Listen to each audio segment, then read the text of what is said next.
देश में भारतीय जनता पार्टी ने अपनी सदस्यता मुहिम शुरू की थी।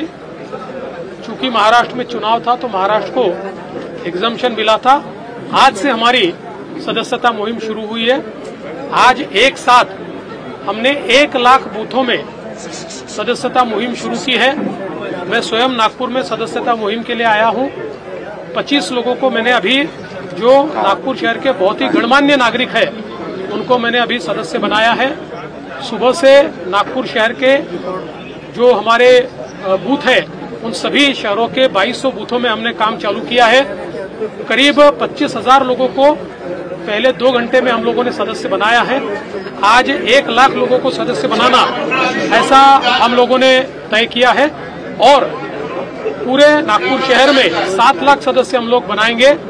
साथ साथ पूरे महाराष्ट्र में 1.5 करोड़ सदस्य बनाने का हमारा लक्ष्य है। मराठी भाषेला अभिजात दर्जा देण्यात आला, मात्र त्या संदर्भात जी.आर. निघाला नसल्यामुळे साहित्यिकांनी देखील प्रश्न उपस्थित केला। मला असं वाटतं की अनेक वेळा अनेक लोक या संदर्भातली योग्य माहिती न घेता त्याच्यावर बोलत असतात।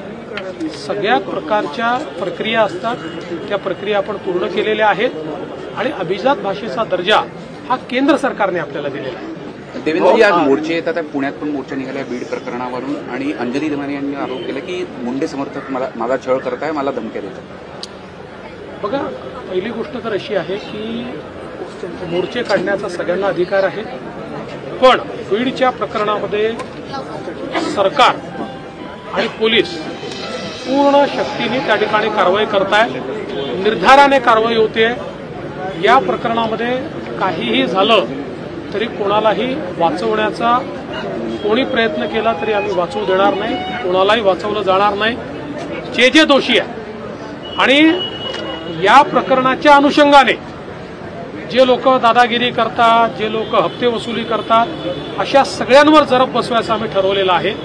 त्यामुळे या संदर्भातली योग्य कारवाई चालली आहे आणि श्रीमती अंजली दमानिया यांची काही तक्रार असेल त्यांनी पोलिसला द्यावी, पोलीस त्याच्यावर निश्चित कारवाई करतील। गोरेवाडाला 3 वाघ आणि 1 लेपर्ड हे बर्ड फ्लूमुळे गेलेले आहे, त्याचा अहवाल आणि केंद्रीय स्तरावर पण झालाय, त्याचे परिणाम पुढे येऊ शकतात। निश्चितपणे बर्ड फ्लूने गेले असं प्राथमिकदृष्ट्या त्या ठिकाणी लक्षात येत आहे। त्यामुळे बर्ड फ्लू प्रिव्हेंट करण्याकरता, तो थांबवण्याकरता ज्या काही उपाययोजना त्या करण्यात येतात। आपण काही मुद्दे मांडलेले आहेत, नॅशनल ज्या राष्ट्रीय पार्ट्या आहेत त्यांच्याबद्दल आपलं काय मत आहे? परिवार मी बोललो त्याच्यावर।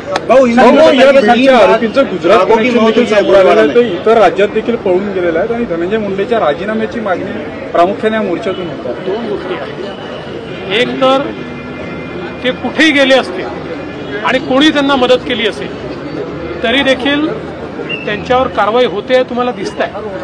मदत करणाऱ्यांना आम्ही सोडत नाहीये।